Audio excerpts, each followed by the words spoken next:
똑같은 것을 대해도 어떤 사람은 거기서 많은 것을 깨닫고 얻어내지만 어떤 사람은 한두 가지밖에 얻지 못한다. 사람들은 이를 능력 차이라고 말하는데 사실 우리는 어떤 대상으로부터 무엇을 얻어내는 게 아니라 그것에 의해 촉발된 자기 안에 무엇인가를 뽑아내는 것이다. 그러니 나를 풍요롭게 해줄 대상을 찾지 말고 나 스스로가 풍요로운 사람이 되려고 항상 노력해야 한다. 이것이 바로 자기의 능력을 높이는 최선의 방법이자 풍요로운 인생을 만드는 지름길이다.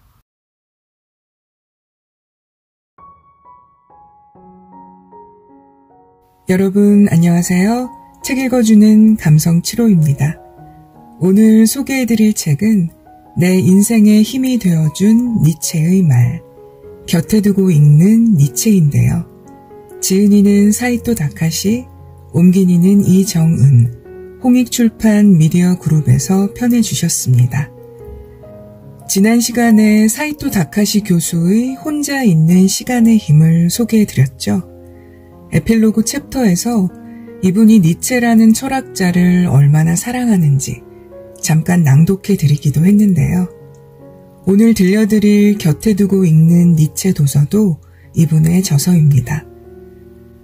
저자가 평생의 친구이자 영혼의 벗이라 칭송하는 프리드리히 빌헬름 니체.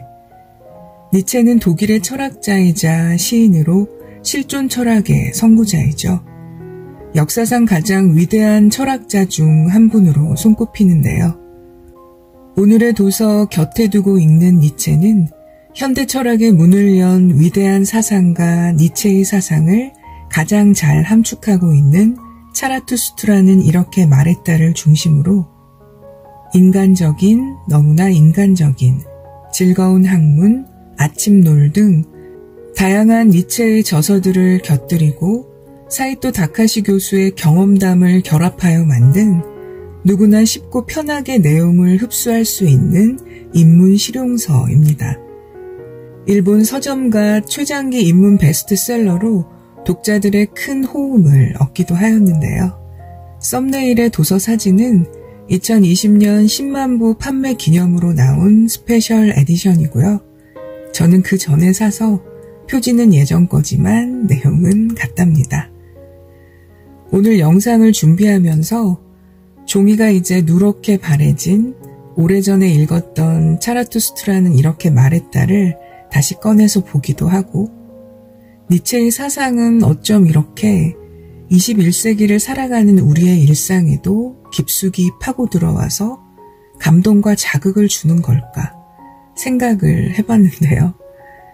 저자도 이 책의 프롤로그에서 얘기하지만 니체의 철학이 아포리즘을 특징으로 하고 있고 그러니까 짧은 격언이나 잠언의 형식으로 글을 써서 철학 사상을 산문시처럼 대중이 편하게 받아들이는 거죠. 그리고 삶의 주인공은 나이고 고난과 역경 속에서 자아를 완성하는 인간, 위버맨시라고 하죠. 초인을 지향하기 때문에 시대를 초월해서 사람들이 니체의 사상에 열광하는 게 아닐까라는 생각을 해보았습니다. 아무쪼록 오늘 이 시간도 사이토 다카시 교수가 설명을 더해 쉽게 풀어 쓴 인문 실용서, 곁에 두고 읽는 니체의 내용 일부를 감상하시면서 니체의 사상을 이해해보고 니체의 일부 잠언들도 음미해보면서 삶의 지혜를 얻고 나의 삶에 꼭 적용해보는 귀한 시간 되셨으면 좋겠습니다. 인생의 목적은 끊임없는 전진이다. 니체는 지금 우리가 행하는 모든 일은 예전에 행한 것에 반복에 지나지 않는다면서 그렇게 세상의 모든 것이 윤회한다고 생각하면 예전에는 알 수 없었던 삶의 굉장한 이면을 발견할 수 있다고 말했다. 니체는 차라투스트라는 이렇게 말했다 해서 주인공인 차라투스트라가 영원히 반복되는 삶의 무서움을 알고 난 후에 그것을 견디면서 현재를 후회 없이 살아야 한다는 사실을 깨닫는 과정을 보여준다. 결론 부분에서 니체는 내세에서의 행복 따위는 기대하지 말고 지금 이 순간의 생명의 불씨를 최대한 지피며 살라고 말한다. 이것이 바로 그 유명한 니체의 영겁회귀 사상이다. 니체의 영겁회귀 사상에는 현재의 삶에 실수가 있어도 실패를 해도 여전히 주어진 운명에 당당히 맞서라는 격려가 녹아들어 있다. 이를 뒷받침하는 이야기가 바로 프랑스 작가 알베르 까뮈의 철학적 에세이 시시포스의 신화다. 그리스 신화에 나오는 코린토스의 왕 시시포스는 제우스를 속인 죄로 바위덩어리를 산꼭대기로 굴려 올리는 벌을 받게 된다. 겨우 바위가 봉우리에 다다르면 곧장 까마득한 산 아래로 떨어져 버린다. 그러면 시시포스는 다시 처음부터 바위를 산 위로 옮겨야 한다. 그 무의미한 일을 영겁의 세월을 견디며 반복하는 것이 그에게 주어진 벌이었다. 제우스는 왜 시시포스에게 이런 벌을 내렸을까? 제우스는 인간인 시시포스가 감히 신을 능멸한 죄를 물으며 신과 인간 사이에 놓인 엄중한 질서를 가르치고 싶었던 것이다. 하지만 시시포스는 애원하거나 참여하지 않고 제우스의 징벌을 묵묵히 받아들인다. 바위가 굴러 떨어지면 다시 밀어 올리고 굴러 떨어지면 다시 밀어 올리고 차라리 죽음을 선택할 수도 있는 상황에서 시시포스는 그 무의미한 행위를 쉬지 않고 반복함으로써 절대자에게 결코 굴복하지 않는 모습을 보여준다. 그것은 오로지 인간이기에 할 수 있는 일이었다. 영원한 생명을 부여받은 신들로서는 감히 생각도 할 수 없는 일. 그것은 바로 삶에 대한 강한 애착이었다. 인생은 과연 살만한 가치가 있는 것인가? 라는 물음에 온몸으로 답하는 시시포스의 행위는 어떤 면에서 보면 숭고하기까지 하다. 어떠한 공경에도 자신의 삶을 열심히 기어이 살아내는 불굴의 의지는 인간이 신에게 내놓을 수 있는 유일한 무기다. 그렇게 시시포스는 자신의 운명을 묵묵히 짊어짐으로써 결과의 무의미함을 절차의 충실함으로 전환시켰던 것이다. 니체는 얼토당토 않게 되지도 않은 일에 집착해서 책임을 회피하기보다는 지금 이 순간에 자기 자신을 똑바로 응시하라고 말한다. 현재를 나의 신념과 이상으로 꽉 채우고 살아가는 것에서 삶의 의미를 찾으라는 니체의 말에서 산꼭대기를 향해 바위를 굴러 올리는 행위를 무한 반복하는 시시포스의 땀냄새가 난다. 우리는 누구나 따분함, 권태감, 불안감과 싸운다. 그렇기에 내가 지금 하는 일은 일을 하는 것 자체로 어느 정도 의미가 있을 거야 라고 믿거나 내가 하는 일은 비록 대단하지는 않지만 그래도 현재 최선을 다하자 라고 받아들이며 충실하게 살아가는 편이 좋다. 이 세상에 행복한 운명이 보장되어 있기 때문에 살아가는 인간은 없다. 따라서 마냥 푸념을 늘어놓거나 타인을 비방하거나 상처 주면서 자신의 존재감을 찾으려 한다면 그것은 도저히 빠져나올 수 없는 함정에 빠지는 것과 같다. 니체는 우리가 그런 함정에 빠지지 않도록 경고하면서 당당히 얼굴을 들고 앞으로 나아갈 각오를 하라고 했다. 무엇보다 기계 없는 인간을 싫어했던 그는 이렇게 말했다. 인생의 목적은 끊임없는 전진이다. 먼 곳으로 항해하는 배가 풍파 없이 조용히 갈 수만은 없다. 풍파는 늘 전진하는 사람의 벗이다. 니체는 높은 곳을 향해 끊임없이 노력하는 것은 결코 헛된 일이 아니라며 청년들을 다독였다. 그때 필요한 것이 바로 용기다. 용기가 없으면 아무리 큰 목표를 가지고 노력을 해도 모래성을 쌓는 것처럼 금세 허물어진다. 니체는 짜라투스트라는 이렇게 말했다 해서 진정한 용기는 인간을 죽음 앞에서도 당당하게 한다며 말했다. 용기는 죽음을 죽인다. 그때 용기는 이렇게 말한다. 이것이 삶이던가. 그렇다면 다시 한번. 하지만 아무리 이렇게 되뇌이며 몇 번이나 자신을 다잡아도 시시포스의 신화에서처럼 어떤 일을 영원히 반복해야 한다는 사실을 알게 되면 대개의 사람들은 이쯤에서 포기하고 다시는 같은 일에 도전하고 싶어지지 않기 마련이다. 하지만 현실에서는 시시포스처럼 똑같은 일이 무한 반복되는 경우는 거의 없다. 설사 똑같은 패턴이 반복된다고 해도 조금씩 다르게 보이는 것이 우리의 삶이다. 그렇기에 다른 결과가 나올지 모르니 다시 한번 해보자 라고 결심하고 행동한다면 다른 미래가 찾아올 것이다. 이것이 바로 현재에 몰입해야 할 이유다. 별다른 생각 없이 멍하니 보내버린 시간은 그저 바람이 스쳐가듯 막연히 지나가 버린다. 반면 어떤 일에 철저히 몰두한 적이 있는 사람은 그 순간의 시간 감각을 기억한다. 온 마음을 집중해서 이것밖에 없다며 반복 작업에 쏟아부은 시간은 내면에 깊이 파고든 감각으로 남기 때문이다. 이것이 침잠 감각이다. 이런 감각을 가지고 일에 깊이 빠져들면 외견만 보는 사람들한테는 절대 보이지 않는 세세한 것들이 눈에 들어오게 된다. 몰입의 기쁨은 혼자 힘으로 지금 자기 앞에 놓인 현재라는 시간에 모든 것을 거는 사람들이 가장 소중히 여기는 즐거움임을 잊지 마라. 이것이 삶이던가. 그렇다면 다시 한번.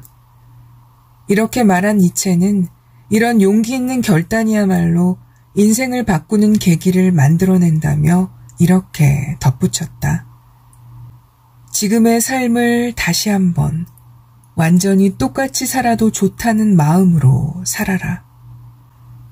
당신은 지금 그렇게 살고 있는가? 분노의 불꽃으로부터 도망쳐라.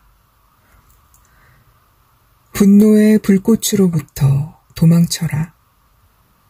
보통 부정적인 감정으로 여겨지지만 때로는 삶을 더욱 견고하게 지탱해주는 에너지가 있다. 열등감도 그중 하나다.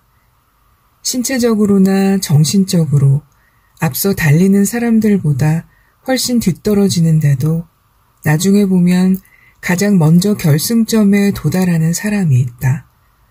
부족이나 결핍이 그 사람으로 하여금 더 강하게 살아남게 하는 원동력으로 작용한 것이다. 그렇더라도 열등감에서 비롯된 에너지는 다루기가 무척이나 힘들다는 점에서 핵 원료와 비슷하다. 그로 인한 감정들을 세상에 대한 원한이나 증오심으로 발동시키는 사람들이 있는데 그런 사람들은 그 감정의 씨앗을 버리면 전혀 힘이 나지 않는다.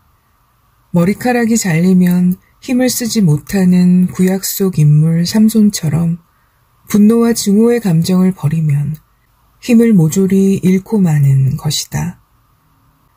주위를 둘러보면 사람들에게 바보 취급을 당했으니 반드시 갚아주겠다라는 복수심이나 사람들 위에 올라서서 그들을 지배하고 싶다는 권력욕 등 부정적인 에너지에 의지해서 살아가는 사람들이 의외로 많다. 이처럼 부정적인 에너지에 삶을 맡기면 그 끝은 반드시 파열음을 내며 부서지게 되어 있다. 헤르만 헤세의 소설 데미안에는 이런 구절이 나온다.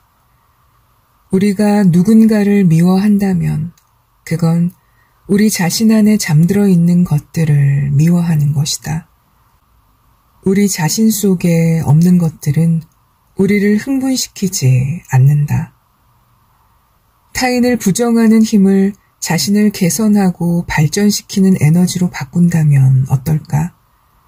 타인에 대한 개인적인 징후를 그것 자체에 그치지 않고 반드시 그 사람보다 나아지겠다고 결심하고 밤낮으로 매진한 끝에 성공을 거두었다는 이야기는 서점가의 성공학 책에 곧잘 등장한다.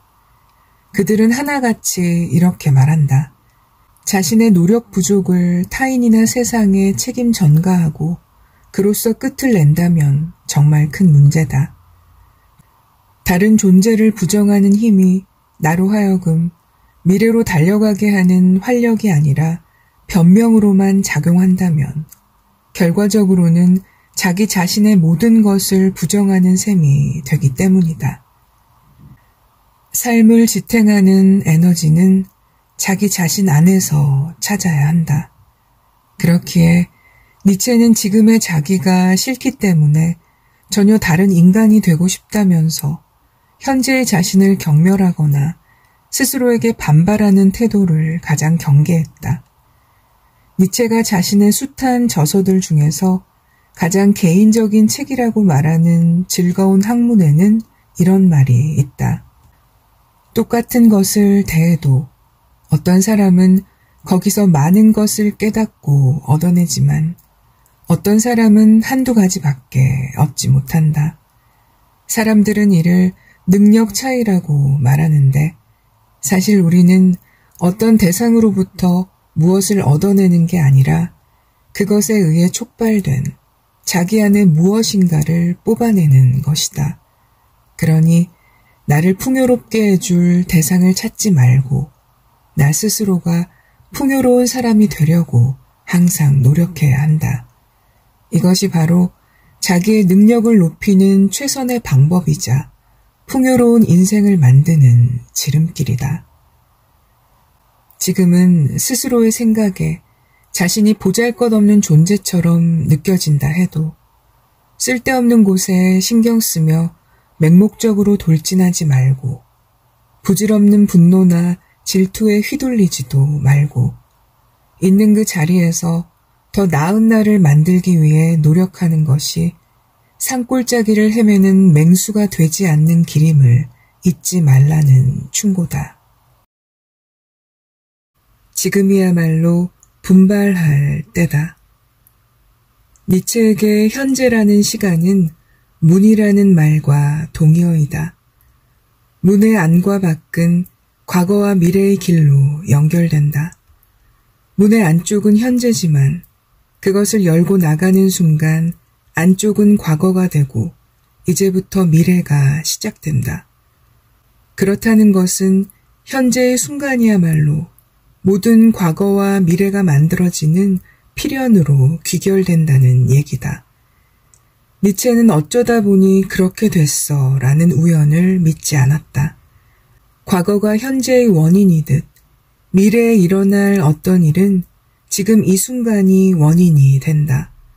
그 연쇄성이 영원으로 이어진다고 보았기에 니체에게 있어서 살면서 일어나는 모든 일들에는 연결고리가 존재한다. 간단히 말해서 삶은 모든 게 필연이라는 뜻이다. 지금 이 순간을 필연이라고 인정하는 것은 모든 우연의 퇴적이야말로 필연이라고 파악하는 것이 된다. 니체는 바로 여기서 삶을 긍정하는 태도가 시작된다고 말했다. 삶의 모든 것을 긍정하는 걸 쉽게 바꿔 말하면 이렇다. 지금 이 순간을 열심히 살아라. 삶을 부정하면, 달리 말해서 자신을 우연의 산물이라고 생각하면 열심히 살기는커녕 어떻게든 현재의 삶으로부터 도망치려고 하게 된다. 현대인들은 지금이 바로 분발할 때다 또는 지금이 도약의 골든타임이다 하는 각오를 가능한 한 외면하고 살아간다. 서점 진열대를 장식하는 수많은 도서들 가운데 느림의 미학을 강조하는 책들이 유독 많은 것을 보면 역으로 사람들이 얼마나 일과 사람에 치이며 찌들어 사는지를 알 수 있다. 느림의 여유가 좋다는 것을 부인할 생각은 없지만 그런 가치를 너무 강조하다 보니 사람들의 마음속에 도전이나 분발 같은 도발적인 단어들마저 여름날 얼음처럼 녹아버려 흔적을 찾아보기 어려워졌다. 천천히, 느릿느릿이라는 말을 믿을수록 중요한 순간을 알아차리는 타이밍을 잡는 힘을 기를 수가 없다. 다음 순간에 무슨 일이 일어날지 모른다는 생각으로 운명과 싸울 태세를 갖추는 사람이냐, 그저 멍하니 앉아 얼마든지 잡을 수도 있는 것들을 그냥 놓쳐버리는 사람이냐. 사실 성공과 실패의 차이는 여기서 갈린다고 해도 과언이 아니다. 시간은 누구에게나 평탄하게만 흘러가지 않는다. 시간은 밀도와 완급에 따라 우리에게 혼돈과 곤경을, 멈춤과 추락을 경험하게 한다. 하지만 그 흐름을 감지해서 도전할지 멈출지를 판단하는 데서 인생의 승패가 갈린다. 지금이 당신 인생의 골든 타임인가? 그냥 생각하고 바라보는 것만으로는 그것을 알기 어렵다. 현실이라는 시간에 몸을 던져서 현재의 공기를 온몸으로 맞아보는 데서 비로소 알 수 있다.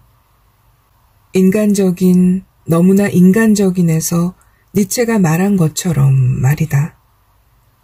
모든 일의 시작은 위험한 법이지만 무슨 일을 막론하고 시작하지 않으면 아무것도 시작되지 않는다. 내일을 향한 화살. 나는 독자들로부터 책에 사인을 해달라는 부탁을 받으면 먼저 내 이름을 쓰고 그 옆에 동경하는 것을 향한 화살이 되어라 라는 문장을 덧붙이곤 한다. 이것은 니체의 초인을 향해 날아가는 한 발의 화살이라는 표현을 변용한 말이다. 따라서 동경하는 것을 향한 화살이 되어라 라는 말의 뜻을 달리 표현하자면 자신이 동경하는 것을 향해 끝없이 화살을 쏘아대는 전사가 되어라 일 것이다. 초인이란 독일어로는 위버맨쉬이며 영어로는 오버맨 또는 슈퍼맨으로 해석된다. 하지만 슈퍼맨이라고 해서 만능의 힘을 발휘하는 존재는 아니다. 또 태어날 때부터 세상을 들었다 놨다 할 만큼 천재적인 능력을 가진 사람을 뜻하는 말은 더더욱 아니다. 니체가 말하는 초인은 현재의 자신을 뛰어넘겠다는 결의로 미래를 향해 계속 뛰어오르려는 사람을 말한다.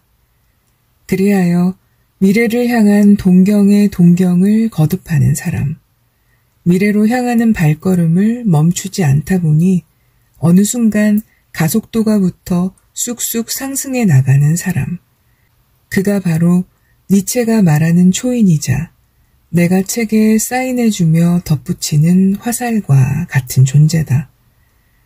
잘 나가는 기업의 최고 경영자나 한 분야에서 앞서가는 리더들은 반드시 제대로 된 비전을 갖고 일을 한다. 세상의 이치란 너무도 간단하다. 배짱이처럼 게으름을 피우며 현재의 삶을 즐기기만 해서는 풍족한 겨울을 보낼 수가 없다.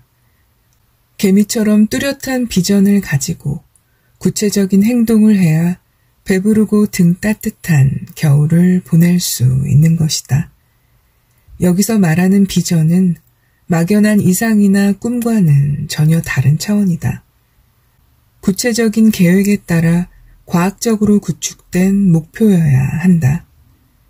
확고한 비전을 세워야 마음속에 잠들어 있는 의욕을 일깨울 수 있다. 흐리멍덩한 비전으로는 타인을 감동시키기는커녕 자기 자신조차 움직일 수 없다. 목표한 바를 이뤄내기 위해서는 집요하고 뜨거운 열정이 뒤따라야 하고 이를 지탱하는 치열한 긴장감을 유지해야 한다. 나는 청년들에게 강연할 때면 늘 이렇게 묻곤 한다.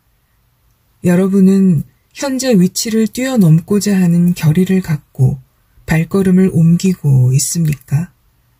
여러분은 미래를 향해 자기 확신의 눈길을 잠시도 멈추지 않고 보내고 있습니까? 현재보다 퇴보하기를 바라는 사람은 없을 것이다. 성장하고 발전하면서 지금보다 더 나은 나를 만드는 것이 모든 이의 꿈이다. 그러기 위해서는 가장 먼저 자기 자신에게 확실한 임무를 부여하고 뜨거운 열정으로 가슴속 욕망을 일깨우며 그로 인해 항상 팽팽한 긴장감을 느끼는 사람이 되어야 한다. 이 모든 문장을 하나의 단어로 압축한다면 향상심이다. 향상심을 가진 이가 바로 니체가 말하는 초인을 닮은 사람이고 세상이라는 들판에서 자기만의 깃발을 드높이는 사람이다. 니체는 흐지부지하게 살아가는 인생을 제일 싫어했다. 자기 인생에 온 힘을 쏟아 능력을 최대한 발휘하는 것이 최고의 삶이라고 말했다. 한 발의 화살이라도 전심전력으로 최선을 다해서 쏘는 삶이어야 한다는 것이다. 자신의 현재 위치에 안주하지 않고 언제나 새로운 것을 창조해 나가고자 하는 의지 덩어리가 바로 니체가 말하는 화살이다. 니체는 짜라투스트라는 이렇게 말했다에서 이렇게 말한다. 누구나 자기 미래의 꿈에 계속 또 다른 꿈을 더해나가는 적극적인 삶을 살아야 한다. 현재의 작은 성취에 만족하거나 소소한 난관에 봉착할 때마다 다음에 이어질지 모를 장벽을 걱정하며 미래를 향한 발걸음을 멈춰서는 안 된다. 니체는 동경하는 것을 향해 날아가는 화살은 끊임없이 또 다른 동경을 끌어당긴다고 말했는데 동경은 자기 자신과 별개의 것이 아니다. 니체는 저서 반시대적 고찰에서 얼마나 자신을 알고 있는가라는 질문에 대해 자신이 경의를 표하는 대상을 자신 앞에 열거해 보라고 했다. 이 목록은 본래의 자신이 어떠한 사람인지를 나타낸다고 한다. 이른바 동경의 화살은 이미 자신의 본질이기도 한 것이다. 아모르 파티, 자신의 운명을 사랑하라. 니체가 운명에 대해 말할 때마다 사용했던 아모르 파티라는 말이 있다. 운명애라고 번역되는 이 말에 대해 니체는 이렇게 설명한다. 운명은 모든 사람에게 필연적으로 다가오지만 여기에 묵묵히 순종하는 삶에서는 창조성을 찾아볼 수 없다. 운명의 필연성은 긍정하되 적극적으로 받아들이고 사랑할 때 자기만의 새로운 삶을 이루게 되고 바로 여기서 창조성이 큰 힘을 발휘하게 되는 것이다. 우리는 필연적으로 바람에 맞서야 하는 운명을 타고난 연과 같은 존재다. 사람이 살아가다 보면 항상 따뜻한 봄날만 계속되지는 않는다. 거친 바람과 폭우가 몰아치는 날도 있기 마련이다. 하늘 높이 날기 위해서는 바람이라는 난관을 사랑하고 받아들여서 내 편으로 만드는 지혜와 노력이 필요하다. 아모르 파티. 필연적인 운명을 긍정하고 감수할 뿐만 아니라 오히려 적극적으로 사랑할 때 진정으로 완성된 인생을 살 수 있다. 니체에게 중요한 것은 지금 이 순간의 삶과 그것을 만들어가는 나 자신의 힘이었다. 그랬기에 니체는 온몸으로 바람을 맞으며 바다를 건너는 강인함이야말로 진정한 현자의 모습이라고 믿었다. 삶이 힘겹고 외로울 때마다 나는 차라투스트라의 입을 통해 니체가 했던 말을 중얼거리며 다시 불끈 주먹을 쥐고 일어서곤 한다. 그대들은 아직 본 적이 없는가?